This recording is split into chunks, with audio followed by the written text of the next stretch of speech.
ferme en Jésus-Christ, le rocher, le roc, le rocher.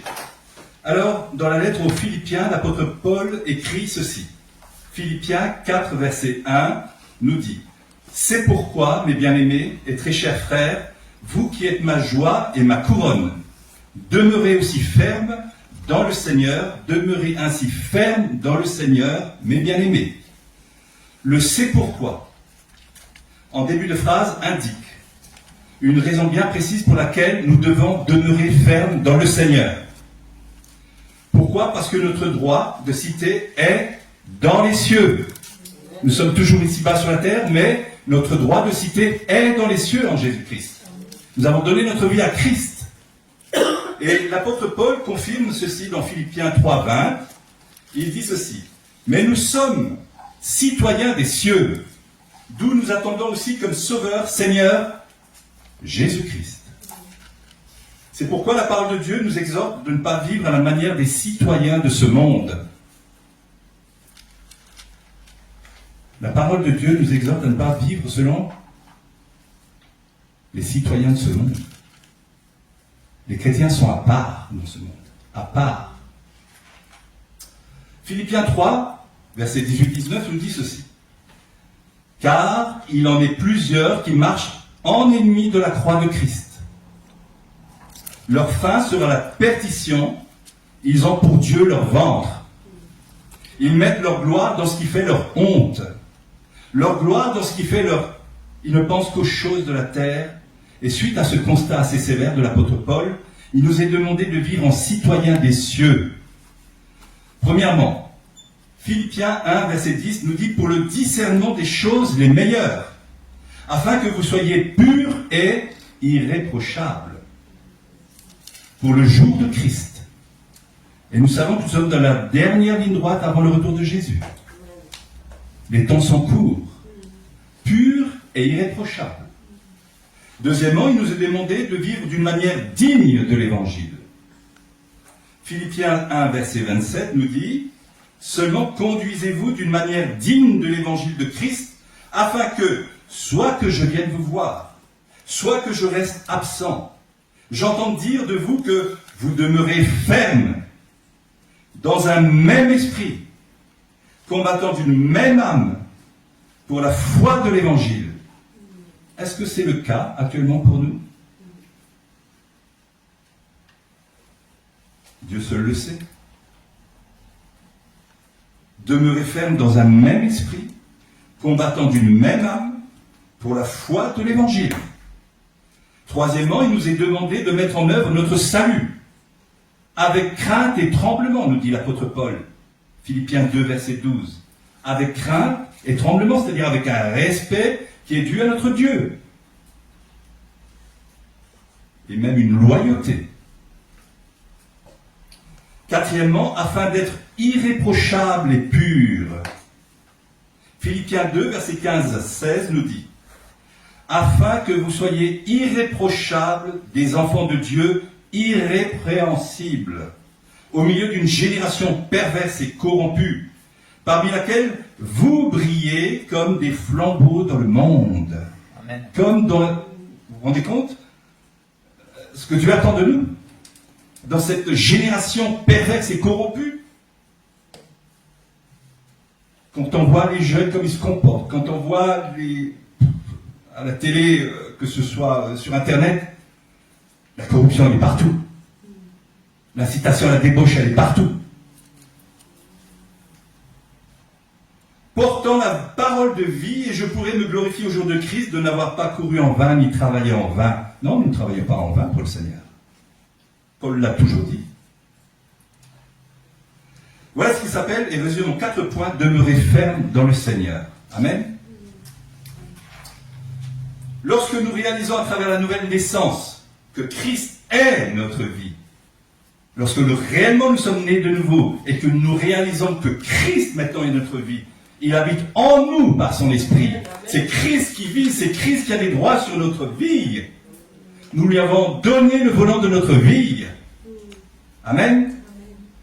Comme l'apôtre Paul lui-même avait confessé auparavant, Christ est ma vie et mourir m'est un gain. H24, Christ était le centre de sa vie. En est-il de même pour nous aujourd'hui? H24.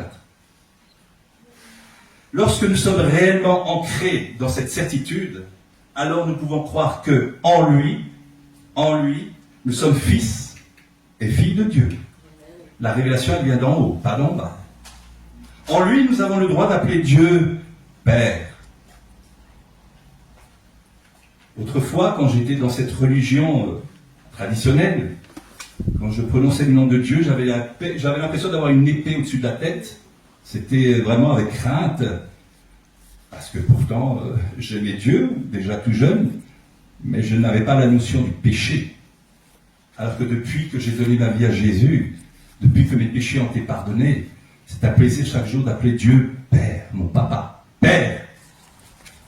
En lui, nous ne sommes plus des pécheurs déchus, mais des citoyens des cieux, rachetés et sauvés par la puissance de la croix. En lui, nous sommes des saints et des bien-aimés. Des frères et des sœurs, non pas de la bouche, mais du cœur. C'est ce que Dieu attend. Non pas de la bouche, mais du cœur. Alors le c'est pourquoi de l'apôtre Paul, demeurer ferme dans le Seigneur est réalisable. Selon Éphésiens 1, verset 3, nous sommes bénis de toutes sortes de bénédictions spirituelles dans les lieux célestes en Christ. Nous n'avons pas essayé de gagner la bénédiction de Dieu par quelque moyen que ce soit. Par contre, nous n'avons qu'à défendre ce qui nous a été donné. À défendre. C'est ce que Dieu attend de nous. Il n'attend pas parce qu'il nous a donné, on reste passif les bras croisés que le temps passe. Rappel de Jésus. Dans Matthieu 24, versets 42-43. Jésus a dit, veillez.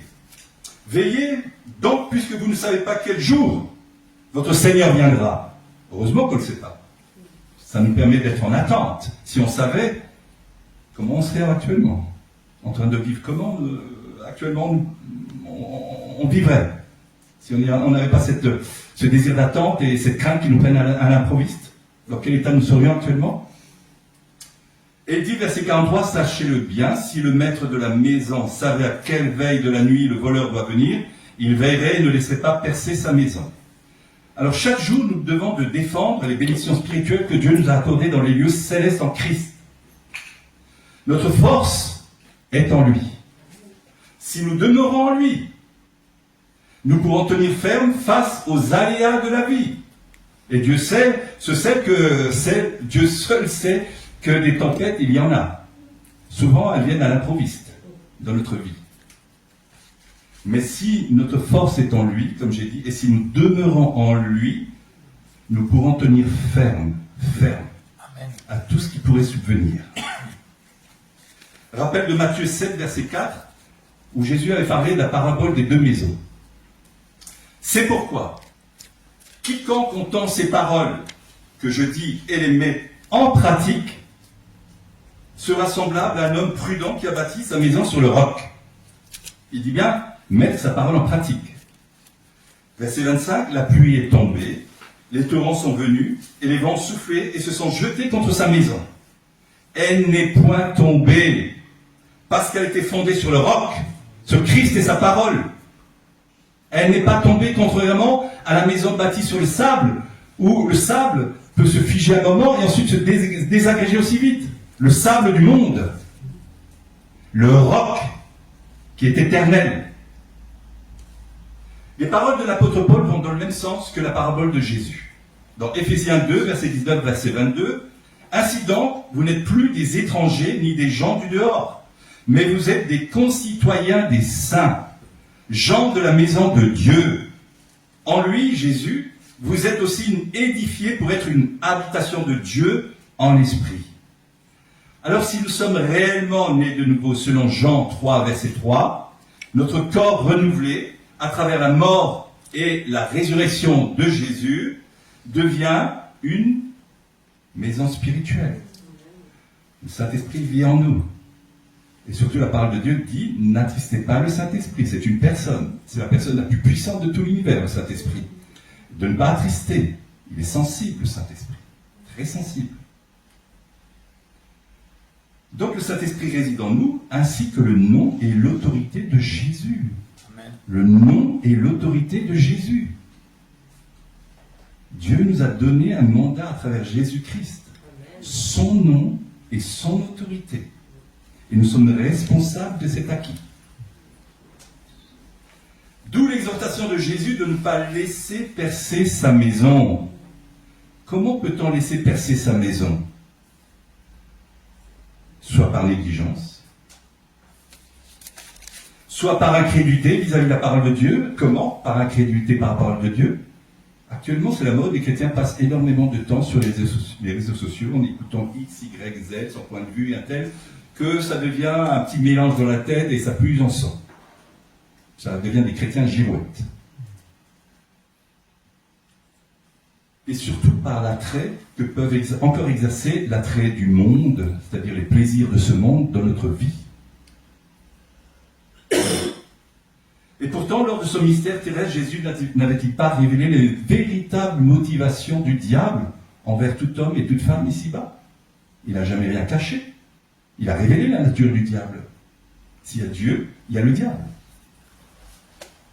Et dans Jean 10, il nous dit, entre le vrai et le faux berger, verset 10, le voleur ne vient que pour dérober, égorger et détruire. Moi, je suis venu afin que les hommes aient la vie, une vie en abondance. Moi, j'ai su. Il a dit une vie en abondance. Des fois, je vois des chrétiens chétifs, misérables. Mais je dis, mais tu as dit, je suis venu afin qu'elles aient la vie et qu'elle l'ait en abondance. Tu n'es pas un Dieu pour mentir. Tu as dû toujours parler avec vérité. Alors qu'est-ce qui se passe dans la vie des chrétiens? Est-ce qu'ils sont réellement nés de nouveau? Ou ils se sont laissés dépouiller?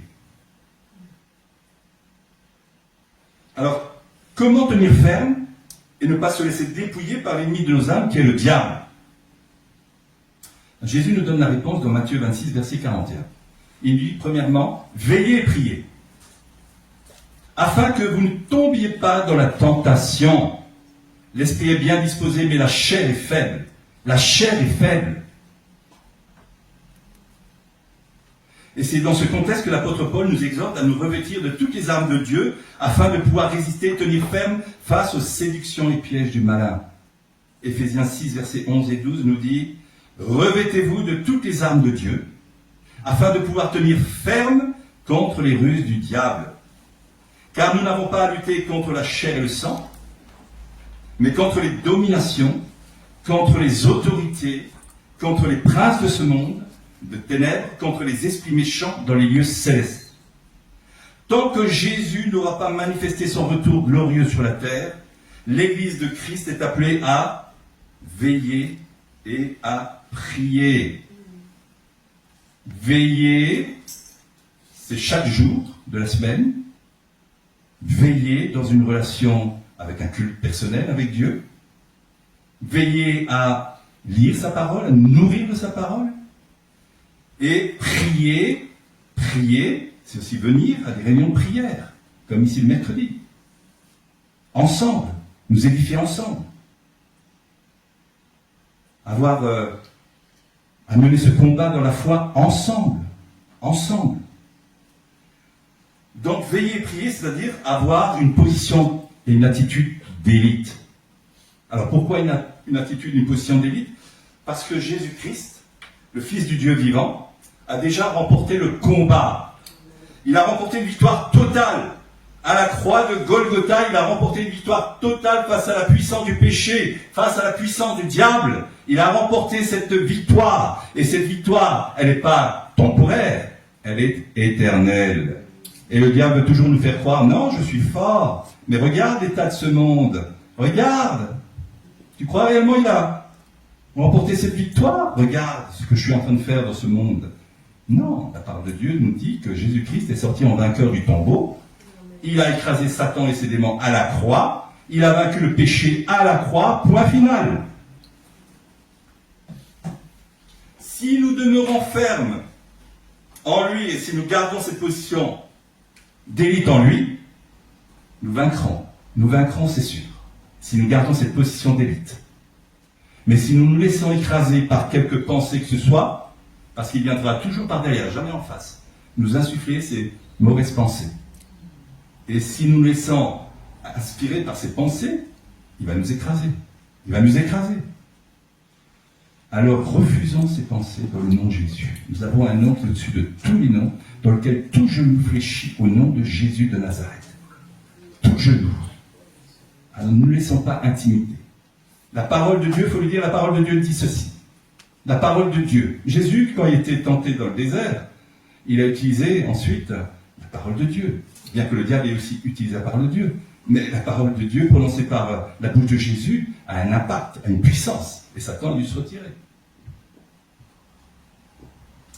Mais aussi, pour pouvoir tenir ferme, il faut réaliser que notre corps est comme une forteresse. Une forteresse. Et chaque jour, ce corps, je veux dire, subit les assauts de l'esprit de ce monde. Chaque jour, notre corps subit les assauts de ce monde. Pourquoi ? 1 Jean 5, 19, nous savons que nous sommes de Dieu et que le monde entier est sous la puissance du malin. Ce n'est pas parce que nous sommes en Christ que le diable va nous laisser tranquilles. Au contraire. Au contraire. Au contraire. Et en tant qu'être humain, notre nature charnelle n'a pas tendance à demeurer ferme dans le Seigneur. Notre nature charnelle n'a pas tendance à rester ferme dans le Seigneur, mais plutôt à nous évaporer, à négliger, voire même à oublier et finalement à nous endormir spirituellement au fil des temps. Et sur tout ce que Dieu nous a donné à travers son Fils Jésus-Christ. Il va y avoir une espèce de léthargie, un voile spirituel va se former et on va devenir de simples chrétiens religieux. On va tomber dans la religiosité. On n'aura plus cette autorité. On n'aura plus cette autorité face aux démons. On n'aura plus cette autorité à cause de cette négligence, à cause de cette paresse spirituelle. Rappel de Jésus, Matthieu 26, 41, veillez et priez afin que vous ne tombiez pas dans la tentation. L'esprit est bien disposé, mais la chair est faible. Donc en un mot, le chrétien censé être ferme en Christ devient tiède et tolérant vis-à-vis de l'esprit du monde, vis-à-vis de l'esprit de séduction du monde. Il commence à devenir tolérant. 1 Jean nous dit, 3, versets 7-8, petits enfants, que personne ne vous séduise. Celui qui pratique la justice est juste comme lui-même est juste. La justice de Dieu, c'est tout ce qui est conforme à la volonté et aux normes de Dieu. Verset 8, celui qui pratique le péché est du diable. Celui qui pratique le péché est du diable. Et Dieu seul sait que beaucoup de chrétiens, malheureusement, tiennent la main au diable. Pourquoi ? À travers des promesses non tenues. Jésus a dit que ton oui soit oui, ton non soit non. Tout ce qui vient du malin. C'est-à-dire à partir du moment où on n'a pas respecté notre parole, la Bible nous dit, Jésus nous dit, qu'on a eu pour père, le père du mensonge, Satan.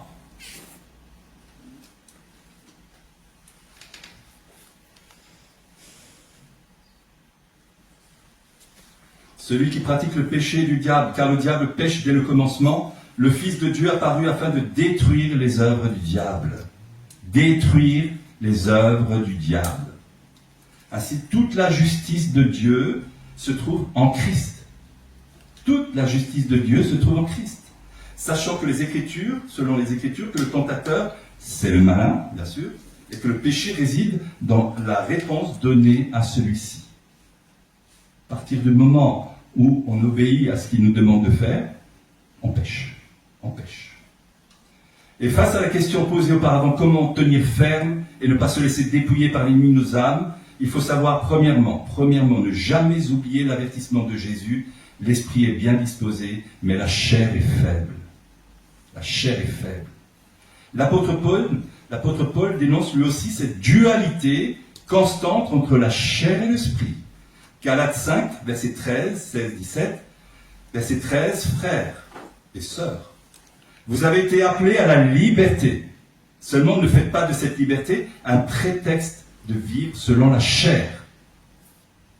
Je dis donc, marchez selon l'esprit, et vous n'accomplirez pas les désirs de la chair. Car la chair a des désirs contraires à ceux de l'esprit, et l'esprit en a de contraires à ceux de la chair. Ils sont opposés entre eux, afin que vous ne fassiez point ce que vous voudriez.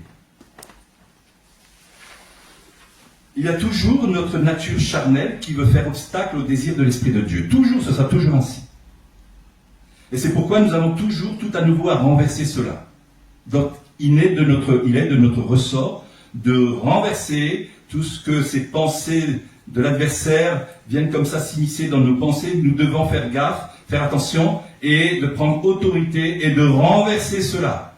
Ces pensées ne sont pas conformes à la volonté de Dieu, à sa parole. C'est de notre responsabilité. Selon l'exhortation de l'apôtre Paul, dans 2 Corinthiens 10, verset 5, nous renversons les raisonnements de toute hauteur qui s'élève contre la connaissance de Dieu. Et nous amenons toute pensée captive à l'obéissance de Christ.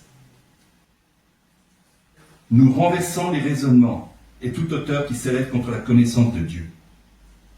Et nous amenons toute pensée captive à l'obéissance de Christ. Amen.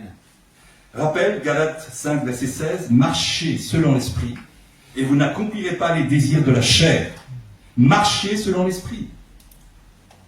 L'apôtre Paul nous explique aussi comment il est possible de demeurer ferme dans le Seigneur à travers 5 points bien précis. Premier point, réaliser que le dépouillement de sa vieille nature permet à l'humilité de grandir en nous.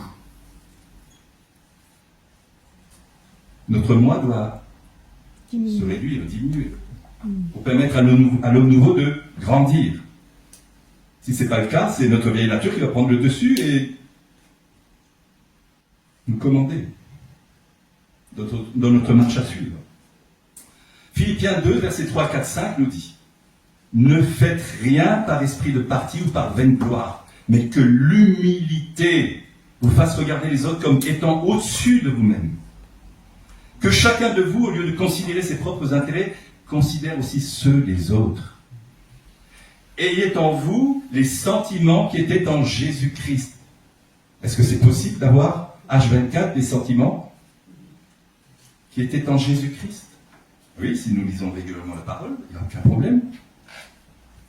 Si nous lisons quotidiennement la parole, il n'y a aucun problème. Si c'est épisodiquement où on passe plus de temps sur Internet, alors là, je me fais du souci.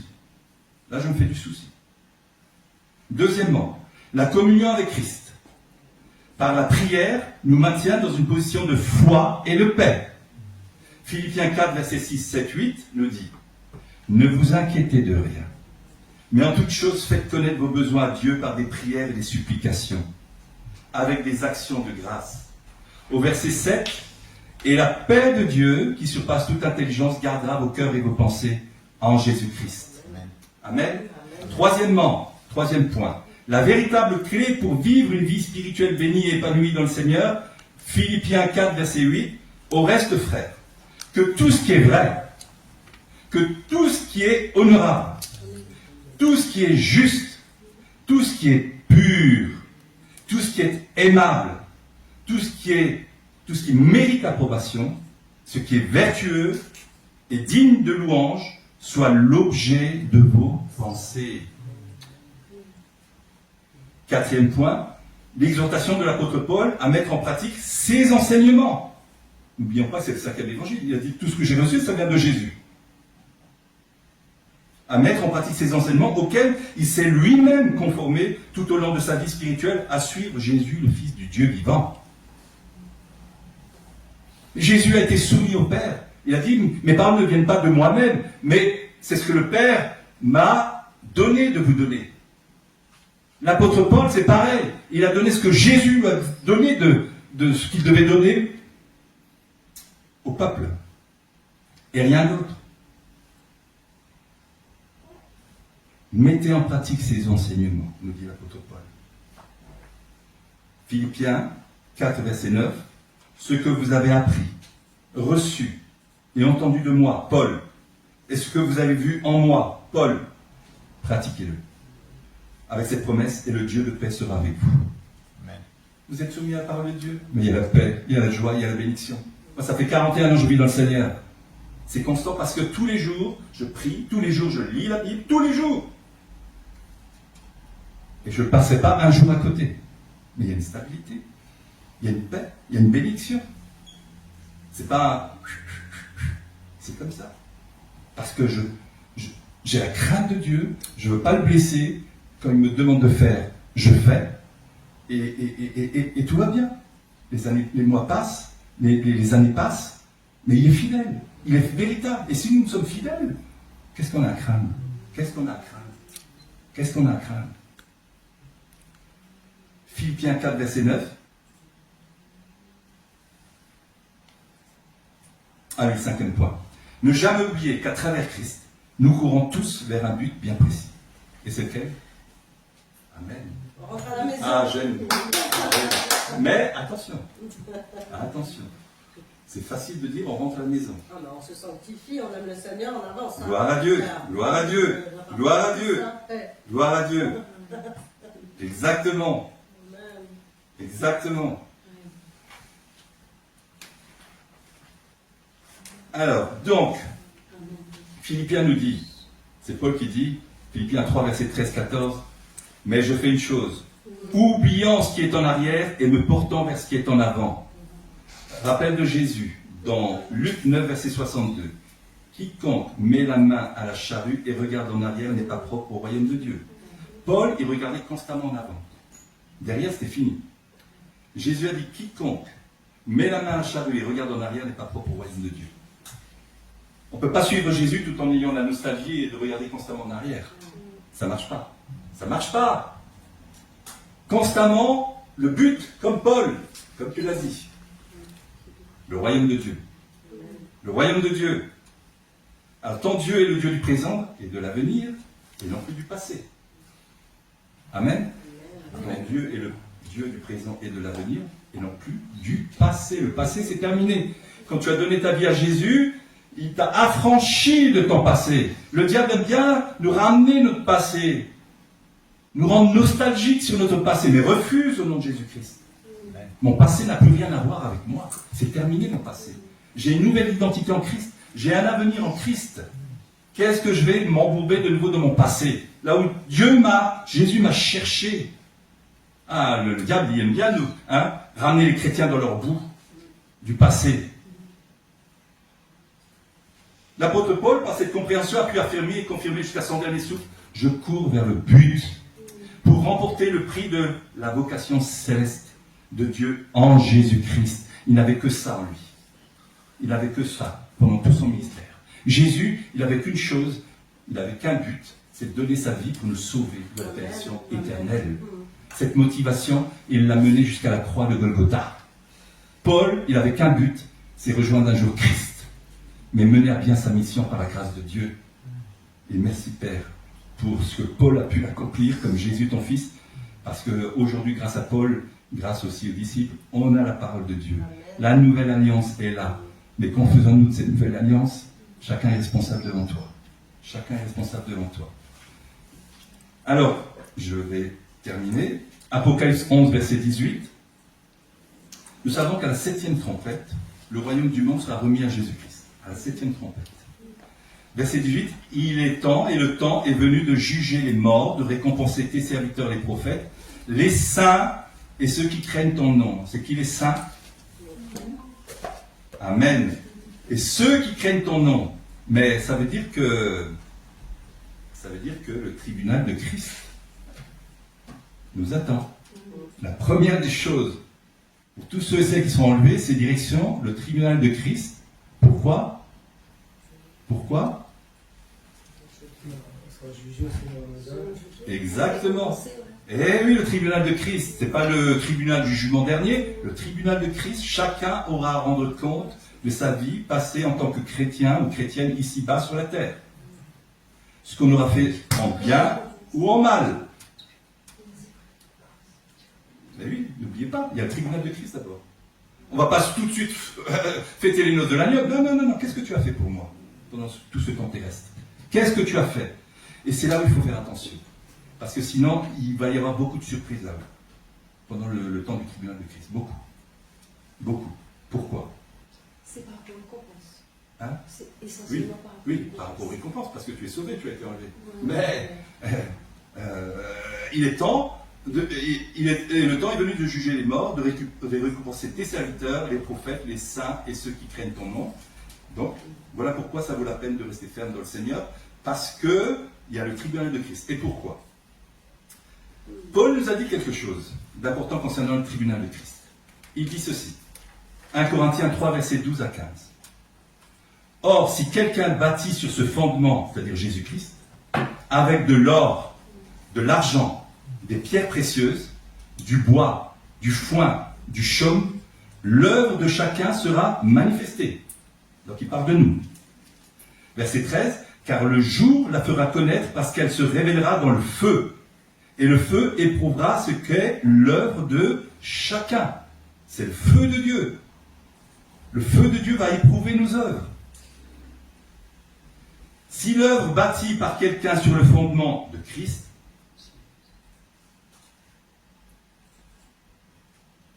reste, il recevra une récompense. D'accord? Si l'œuvre de quelqu'un est consumée, il perdra sa récompense. Pour lui, il sera sauvé, mais comme au travers du feu. Comme au travers du feu. Alors c'est quoi? Pourquoi il parle du foin, du bois et du chaume, alors que au départ il parle de l'or, de l'argent, des pierres précieuses? Pourquoi? La réponse est dans Paul, qui dit dans 1 Corinthiens 13, verset 1 à 3 et verset 13, c'est concernant l'amour. C'est l'amour. C'est l'amour. Paul nous dit, j'ai raccourci, verset 1, si je n'ai pas l'amour, l'amour vrai, l'amour de Christ, pas l'amour charnel, notre amour charnel, sélectif. Toi je t'aime, toi peut-être pas, ou je vais essayer, ou toi je t'aime pas du tout, mais je vais faire semblant aussi. Ça marche pas. Ça marche pas. Si je n'ai pas l'amour, le véritable amour de Christ, je suis un airain qui résonne ou une cymbale qui retentit dans le vide. Ça fait gling, gling, gling, gling, gling, gling. Verset 2, et quand j'aurai le don de prophétie et toute la connaissance spirituelle, si je n'ai pas l'amour, je ne suis rien. Verset 3, et quand je distribuerai tous mes biens pour la nourriture des pauvres, si je n'ai pas l'amour de Christ, cela ne me sert à rien. Je peux emmener, je peux faire ceci et cela, mais si je n'ai pas le véritable amour de Christ, que Dieu attend, puisqu'il nous a donné le fruit de l'Esprit, dans le fruit de l'Esprit, il y a l'amour. Donc si on laisse agir le Saint-Esprit en nous, on est capable d'avoir l'amour de Christ et de se laisser diriger vers quiconque, sans sélection. Cela ne me sert à rien. Et il dit dans le verset 13, de ces trois choses demeurent la foi, l'espérance, l'amour. Mais la plus grande de ces choses, c'est l'amour. Romains, c'est pour ça que Paul nous interpelle en nous disant, Romains 12, verset 9, que l'amour soit sans hypocrisie. Un hypocrite, c'est quelqu'un qui est faux, qui simule. Et ça, Dieu n'en veut pas. Jésus, il n'est pas monté sur la croix avec une hypocrisie, je vous aime tous et je me donne à vous. C'est pas vrai, il nous a aimés sincèrement, du premier jusqu'au dernier. Car Dieu a tant aimé le monde qu'il a donné son Fils unique, afin que quiconque croit en lui ne périsse point, mais qu'il ait la vie éternelle. C'est un amour vrai, véritable. Et il s'est prouvé. Jusqu'à donner sa propre vie à la croix, il nous a donné son Fils Jésus-Christ. Il a prouvé cet amour. Sans hypocrisie. Parce que sinon, c'est que du foin. Du foin, de la chaume et de la paille. Voilà. Ça va cramer. Il n'y aura rien. Rien, parce que ce sera fait d'une façon charnelle, purement charnelle. Et c'est du bois, de la chaume et de la paille. Alors que ce qui est de l'or, de l'argent, des pierres précieuses, c'est des choses qui ont été faites dans l'esprit, dans la volonté de Dieu, en conformité avec son Fils Jésus-Christ et sa parole, agréées par Dieu, agréées. Soit c'est de l'or, soit c'est des pierres précieuses, soit c'est de l'argent, mais ça reste, c'est indestructible dans le feu de Dieu, ça reste. Tout le reste sera cramé. On aura tout perdu. Rien.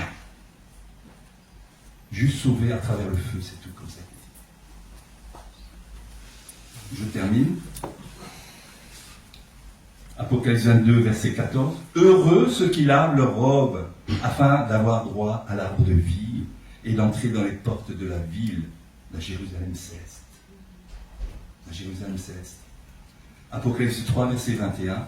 Celui qui vaincra, je le ferai asseoir avec moi sur mon trône, comme moi j'ai vaincu et me suis assis avec mon Père sur son trône. Voilà notre destinée.